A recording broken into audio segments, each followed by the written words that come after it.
What's going on, everyone? It's your boy back at you again with another Tommy Reads X-Men. Today, we are looking at X-Men number 28 from January 1967, written by Roy Thomas with art by Warner Roth. This one is called The Whale!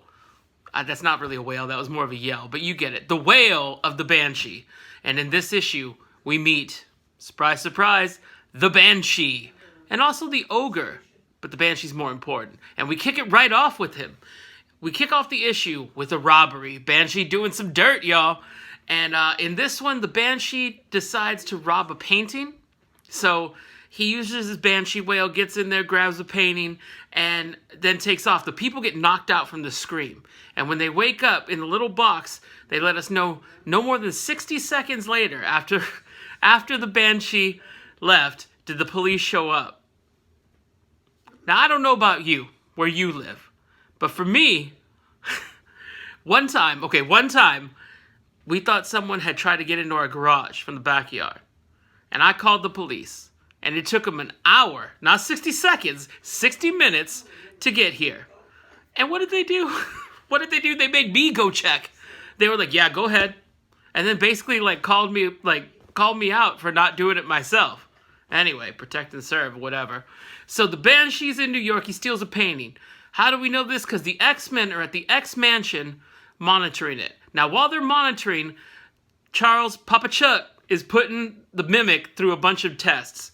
Now, he's testing the limits of the Mimic's power, because the Mimic is kind of on the team now. I mean, he thought he was the leader, but he ain't the leader. Cyclops is the leader. So the Mimic's being put through a bunch of tests to see how long his power can last, or how far apart it can be from the X-Men. So he's being put through the test, and while this is happening, Papa Chuck is taking every second to let the X-Men know how much he values the Mimic over them. He's like, look at the Mimic go. Look at him fly. Flies better than you, Angel. Look at him quip. Quip's better than you, Hank. And they're like, this Mimic's getting on my nerves. And so the Mimic is real cocky beforehand for some reason, but also because of Charles's, constant reinforcement. And he ends up, pushing it too far. He almost falls. And then, he ends up recovering and all that. But when Papa Chuck's like, hey, I told you to push it, but not push it that far. He's like, yeah, whatever, dude. And Cyclops gets up in his face. Like, you ain't the chief here. You ain't the leader. You ain't even number 2. That's me. And he's like, oh, okay, well, whatever. So we cut to a random layer after this. Cut to a random layer where the Ogre, some dude in a costume, is talking with the Banshee. Now, the Banshee's there, and he's lighting a pipe. He's lighting a pipe and smoking it. And he runs out of tobacco. So he decides, hey, you know what? I'm going to pull another heist. And go break into this tobacco shop and steal me some, tobacco. Not wacky tobacco, but regular tobacco. I don't know. I don't smoke. So he goes in and decides, he pulls the same thing. Like, he uses his sonic scream to knock everyone out. Or so he thinks. Because there's a dude there. There's a dude there who forgot his hearing aids. So the Banshee's wail does not affect him. And he decides to pull the alarm. So he pulls the alarm. Gate comes down. He thinks he got the Banshee trap. Now, the X-Men are seeing all of this on Cerebro. They're monitoring it. Again. And they're doing nothing. I don't know why they're not stepping in yet, but whatever. So this guy thinks he's got the Banshee trap, and the Banshee yells enough to melt the lock. Now, the Banshee's powers so far that we've seen, he can fly, he can become invisible because no one ever sees him. It's like his voice makes himself vibrate or something, so he's invisible to the naked eye or even the clothed eye. And he can melt locks with his voice and knock people out with his voice. Now, this is, besides flying, this is a bunch of stuff I never knew the Banshee could do. And, yeah, because later on he's part of the team. Spoiler. I mean, if you didn't know that already, if you didn't see X-Men First Class, come on now. What's wrong with you? Why are you even watching this? Thank you for watching it, though. And, be sure to like and subscribe down here and hit the notification bells down there. Plug. Anyway, so the X-Men, the Banshee gets free, and we cut to college where Jean and our boy Ted's back. Ted's still in the game, y'all. Listen to the radio, and they hear about these robberies. They hear what's going on, and Jean's like, bloop, bloop, bloop. I should contact the X-Men. She has psychic powers, kinda. why she didn't use that to contact the X-Men and decided, you know what, I'm going to go to Winchester, the X-Mansion, and see what they're doing. Meanwhile, Ted's getting all fired up. He's like, when will these crimes stop? Now, at this point, I'm starting to think something's going to happen to Ted. He's going to have that whole Dark Knight adage of he either lives to be the hero, or like survives to see himself the hero, or dies the villain, or, you know, vice versa. Scratch that, reverse it. He either dies the hero or lives to see himself become the villain. And I'm hoping, you know, Ted goes out like a G and because, I mean, he ain't in the comics now, but like I hope he survives a little bit longer, because I'm rooting for Ted. Unless he smartens up and he realizes, wow, these X-Men are a bunch of life ruiners, and I need to get the heck out of here. Run, girl, run. And hopefully he does that. And he lives to be an old, crazy old man who is like, you know, I used to date Marvel Girl. And they're like, yeah, whatever, Grandpa. Anyway, so we got to college, and Ted gets his cameo, so good for him. And we cut back to we're cutting all over the place. We're cutting all over the place, except for the X-Men, who aren't really doing much. But the X-Men are still there or whatever. But we cut to the Banshee and the Ogre, who seemingly don't like each other. I don't know why they're teaming up. Like, the Ogre is like, what are you doing robbing tobacco stores?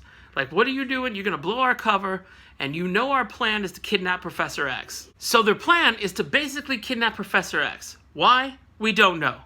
For what reason? I just said we don't know.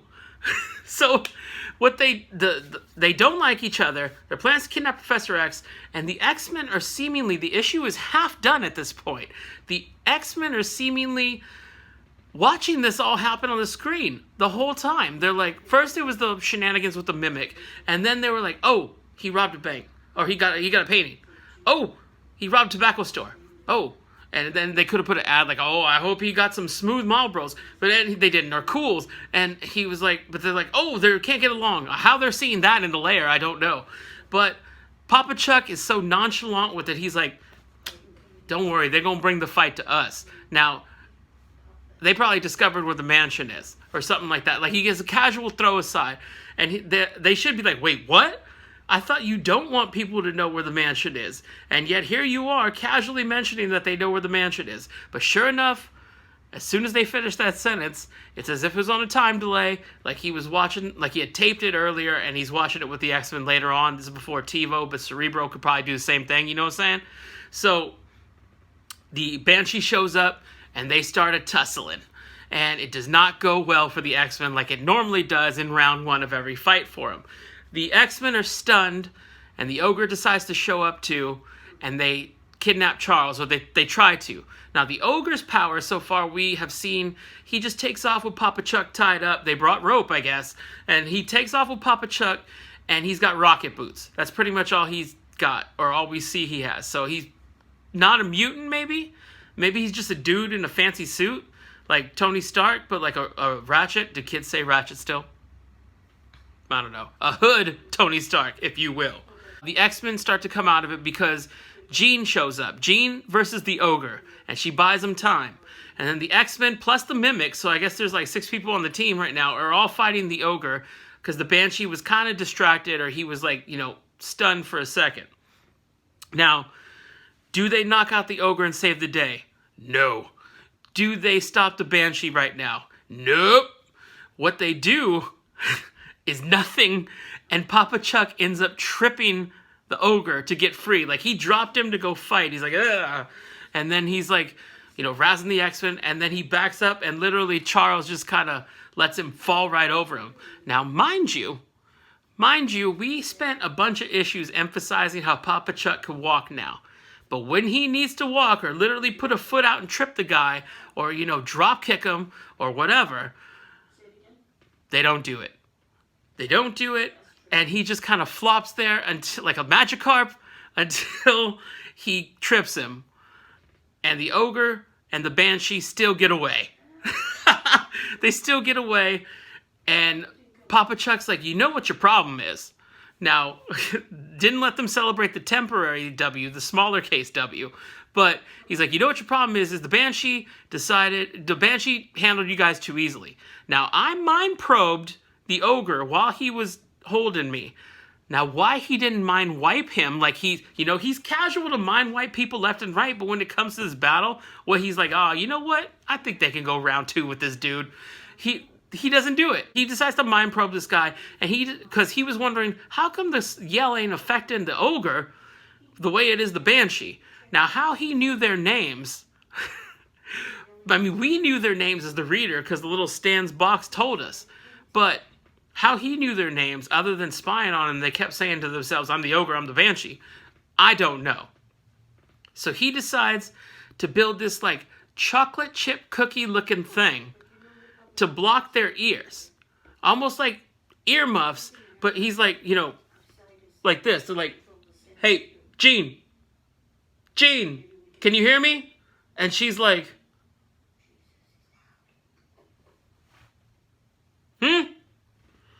is somebody talking?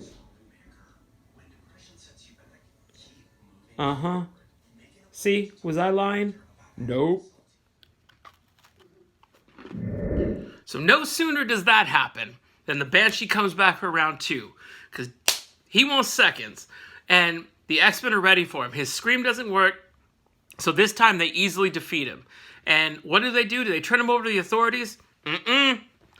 Do they, I don't know. I can't think of a second example other than turning him in. But what they do is they put him in some kind of, soundproof chamber, prison cell that they just happen to have lying around in the mansion. And I guess they're using him as bait. Because no sooner is he trapped in there, trying to get free, he keeps screaming, but, they got him in a little suit or whatever, and he can't get free. So we think. And the ogre shows up. Now, the ogre takes on the X-Men, and it's going okay for the ogre. The X-Men go down. They're stunned.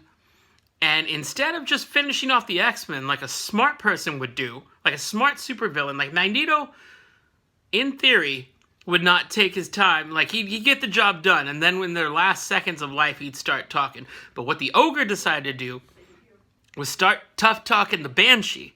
And he's like, you are useless.